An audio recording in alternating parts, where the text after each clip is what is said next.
হাতে সময় খুব কম, এইদিকে টেস্টি কিছু একটা চিকেনের আইটেম খেতে ইচ্ছা করছে, তাহলে এই চিকেনের রেসিপিটা বানিয়ে নিতে পারো। মাত্র 10 মিনিটে রেডি হয়ে যায়, খুব কম উপকরণে না এটা তৈরি হয়ে যায়, বেশি কিছু লাগেই না এর জন্য মশলাপাতি। এখানে নিয়ে নিয়েছি হাফ পেঁয়াজ, 12 থেকে 13 কোয়া রসুন নিয়ে নিয়েছি, একটা কাঁচা লঙ্কা আর 1 ইঞ্চি মতন আদা নিয়েছি, দিয়ে 1 টেবিল চামচ জল দিয়ে একটা মিহি এটার পেস্ট তৈরি করে নেবো। আচ্ছা, এই চিকেনটার আমি নাম দিয়েছি হোস্টেল চিকেন বা ব্যাচেলার চিকেনও না, এটা তোমরা বলতে পারো। যেহেতু ব্যাচেলার লাইফে আমাদের একদমই টাইম থাকে না, তাই এই চিকেনটা খুব ফটাফট তৈরি হয়ে যায়, সেই জন্য এটার নাম দিয়েছি এরকম। এরপরে পেস্ট করা যে মশলাটা সেইটা চিকেনের মধ্যে দিয়ে দিলাম স্বাদ অনুযায়ী নুন, আর দিয়ে দিলাম এখানে গোলমরিচ গুঁড়ো 1 চা চামচ, আর হাফ চা চামচ এখানে দিয়ে দিয়েছি ভিনিগার। তোমাদের হাতের সামনে যদি ভিনিগার না থাকে তোমরা লেবু রসও দিতে পারো।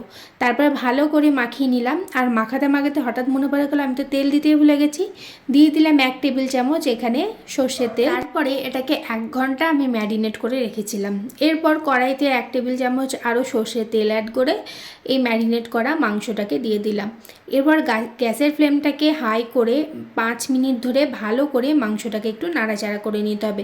এখানে কিন্তু আমি আর কোনো মশলা দেব না, তবে তোমরা যদি একটু গ্রেভি খেতে চাও সেক্ষেত্রে পেঁয়াজের পরিমাণটা বাড়িয়ে দিতে পারো। এরপরে মাংসটাকে একটু ভালো করে হাই ফ্লেমে নাড়াচাড়া করে আমি 1/4 টিস্পুন মতন চিনি দিয়েছি টেস্টটাকে ব্যালেন্স করার জন্য। তারপরে ভালো করে মিশিয়ে নিয়ে এটাকে আমি ঢাকা দিয়ে দেবো। আর হ্যাঁ, এই চিকেনে না কোনো রকম কিন্তু জলও আমি ইউজ করব না, চিকেনে যেটুকু জল বেরোবে তাতে এটা রান্না হবে। তারপর ঢাকা দিয়ে আমি ওই 5 মিনিট মতন এটাকে লো টু মিডিয়াম ফ্লেমে রেখেছিলাম, আর দেখো কতটা জল বেরিয়ে গেছে। এই জলেই কিন্তু চিকেনটা খুব সুন্দরভাবে সেদ্ধ হয়ে যাবে। আবারও ঢাকাটা খুলে একটু ভালো করে নাড়াচাড়া করে ঢাকা দিয়ে আরও আমি 5 থেকে 7 মিনিট এটাকে রান্না করে নেব। আমার হাতে যখন সময় কম থাকে আর চিকেন খেতে ইচ্ছা করে না, তখন আমি মাঝে মাঝে রাতে এই চিকেনটাই বানিয়ে নিই। খেতে এত টেস্টি হয় যে না বানালে না বুঝতেই পারবে না। তোমরা অবশ্যই না এটা একবার ট্রাই করে দেখো, খুব ভালো লাগবে খেতে। তারপরে চিকেনটাকে ভালো করে নাড়াচাড়া করেছি যতক্ষণ না চিকেনটা একদম শুকিয়ে আসছে আর তেলটা ছেড়ে আসছে।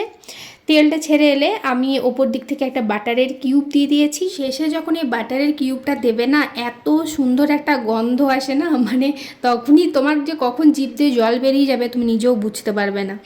যাই হোক, বাটারটাকে এখানে যতক্ষণ না গলে যাচ্ছে ততক্ষণ বাটারটাকে ভালো করে মিশিয়ে নিয়ে তারপরে শেষে একটু ধনেপাতা কুচি ছড়িয়ে দিয়েছি। গ্যাসের ফ্লেমটা অফ করে দিয়ে ঢাকা দিয়ে 5 মিনিট রেখে দিয়েছি। আর তারপরে গরম গরম সার্ভ করে দিয়েছি এখানে ব্যাচেলার চিকেন বা হোস্টেল চিকেন। আমি তো এটা রাতে রুটির সঙ্গে খাবো, আমার রুটির সঙ্গে এটা বেস্ট লাগে। আর সাথে কাঁচা পেঁয়াজ নিতে যেন ভুলো না, তবেই কিন্তু আরও বেশি জমে যাবে। তো আজকে এই ভিডিওটা আশা করি তোমাদের খুব ভালো লেগেছে। ভিডিও ভালো লাগলে লাইক কমেন্ট শেয়ার করতে ভুলো না।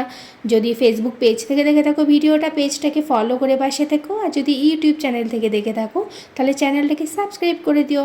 এবার 1 টুকরো ছিঁড়ে নাও রুটি, তার সঙ্গে নিয়ে নাও একটু চিকেন, ওপরে দিয়ে দাও একটা পেঁয়াজ, ব্যাস আর কি, মুখে পুড়ে নাও।